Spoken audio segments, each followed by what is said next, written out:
everybody, this is Peggy for CropStop.com, and I have got to show you this really cute Biggs Sizzix die. It's a Tim Holtz alteration. It's the vintage typewriter. Let me bring that in. I'm telling you, I collect typewriters. I only have 3 old ones, but I just love them, and when I saw this die, I knew it was something I had to get. I could say something I had to die for, but I won't do that. Anyway, let me show you my card. This is what I came up with. Bring that in a little bit closer. This right here, I have an old typewriter actually that works, and so I typed my little sentiment and kind of made it look like it was really coming out of there. I want to show you how quick you can put this card together. Some of the things I just used a little bit of the walnut stain ink from Tim Holtz Distress ink. I had an old metallic marker that I wanted to color in the handles of my typewriter. Of course, I used my big die. And I used my Pro Glider, and of course I'm going to use the Cuttlebug. So let me move some things here, bring the Cuttlebug in, and show you how you can cut this. Okay, here's what we're going to do. This one is actually turned this direction, but it's still going to go in your Cuttlebug the same way. Each die cut machine will be a little bit different, so make sure you check to see what sandwich you need. For this one, I'm going to put my piece of cardstock here. I'm going to use a B plate on the bottom because the die is actually going to be taking the place of the A plate, which is the white one. And I'm going to put another B plate right on top. Now, my Cuttlebug will not sit still on my craft mat, so I do have to hold it. Look how easy that goes. Whoops, how easy that goes through there. Well, you got to hold the handle or you'll get smacked. So, there you are. So that's how easy it is to cut. And then all the little pieces come out. And I just kind of flick it and make most of them come out that way. And I have a little tiny vacuum cleaner thing that I go across my desk with. Okay, so there we are so far. Can we see that okay? Alright, cool. Then I just brought in a metallic marker. Any metallic marker will work. You could also emboss it if you wanted to do that, and I just colored it up. I wasn't real concerned about the coverage. I kind of wanted a little bit of the black to show through, because then it kind of looked more vintage. So I did kind of a messy coloring. That'll kind of give you the idea there. You don't need to watch me. And then I just highlighted the lines that they have cut. Okay, then I went, when I was finished, all the way around the edge just to give it that extra depth to it. So then what I did, I had some old paper. I don't even know where I got this stuff. It's a mirror paper. I don't want to put it in the camera because it'll blind you, but it is a mirror paper. And then I just kind of took this die, laid it right on top of there, grabbed myself a pen, which I forgot to do that before I got over here, and I just etched out about how high I wanted to cut out my silver. Now, the reason I didn't do it running it through the Cuttlebug, obviously I would have got all the holes and that would have not worked. So there you are. So I'm going to cut inside my lines a little bit because I don't want them to stick out. And I don't really worry about what the back's going to look like because I'm going to glue it all down. Alright, so there you are. And then I'm going to stick it underneath there. See, can you kind of see the silver? Let's see if I can get it, make it. There. There's my silver keys. Then I'm just going to take my Pro Glider, right here, and I'm just going to hit it in a few places. Oh, I did something too quick, but that's alright.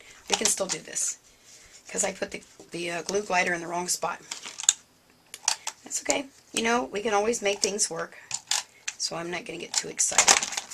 Alright, then I'm just going to line that up with the silver part down, of course, and make sure, if any of it shows, I can clip it off, so I'm not too worried about that. Okay, there's that part. And some of it does show right there, so I'll bring in my little Tim Holtz special industrial scissors and trim it off. Alright, so there are my keys. The next thing I did, let me bring my card back in. I went ahead and I put a piece of the gold here just to kind of give it like where the name would be on it. But I needed to cut some of this out because I wanted my type to be through there. So here's what I did. Here's what I typed up. You're a special type of person on this one. On that one, you're just my type. So I'm going to go ahead and take, I know this is not a craft knife. This is the scalpel from the hospital. Oh, well, there you go. And then I'm going to kind of measure that I need it to be, oh, about there. That looks good. And then I'm going to cut.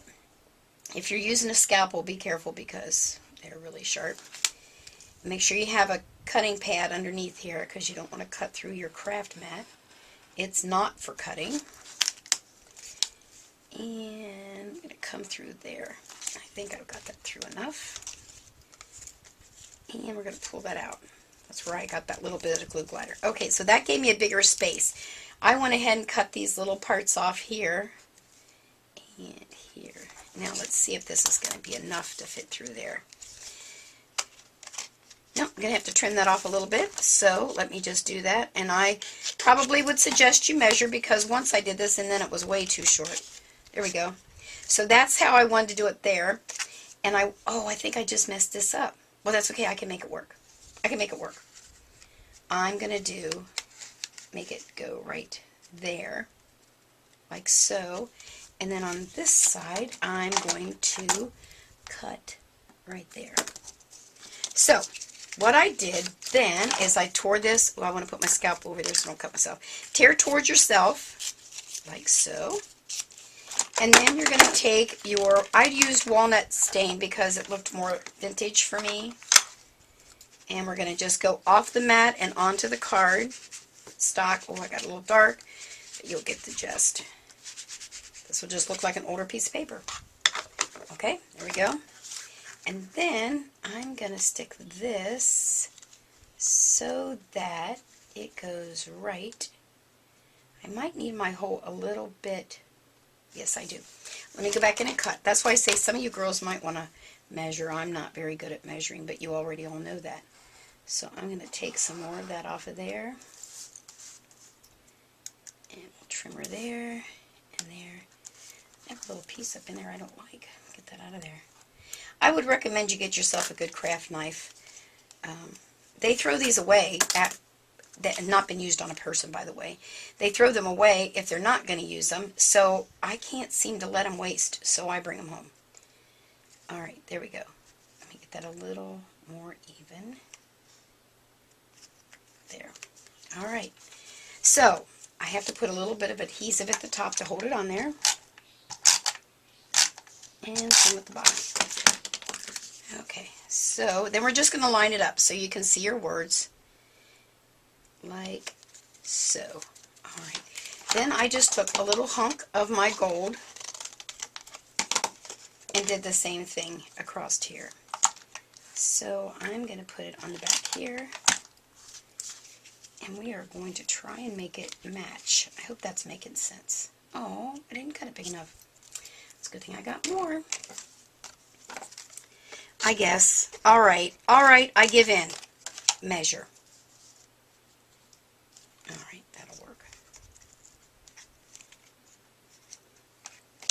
Oh, for crying out loud.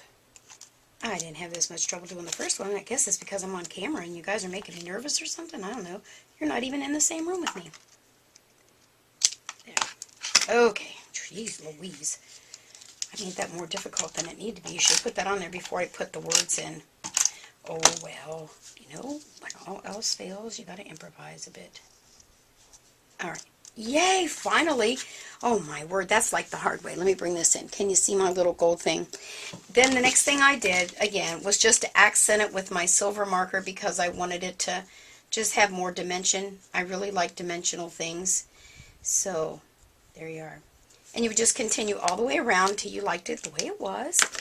And then I have a piece of coordination paper, and I put foam dots all over the back of this and pop it on there, and we will have us a card. Let me just grab some foam dots here real quick. I'm going to put them in the center there to hold that down, just so you get the idea. Alright, so there you go. You're a special type of person. Is that too stinking cute? And look how quick that went together. It would have been quicker if I hadn't messed up the top part. But anyway, there's my finished card. So, it is so much fun when you get a die cut and you can do so many things with it. I mean, you could put anything in there you wanted to. I just thought using the word type was a good thing. And that's what everybody else out there on the internet seemed to be using. So, jump over there to CropStop.com and get yourself one of these awesome jumbo dies called the Vintage Typewriter. And tell them Peggy sent you. Bye.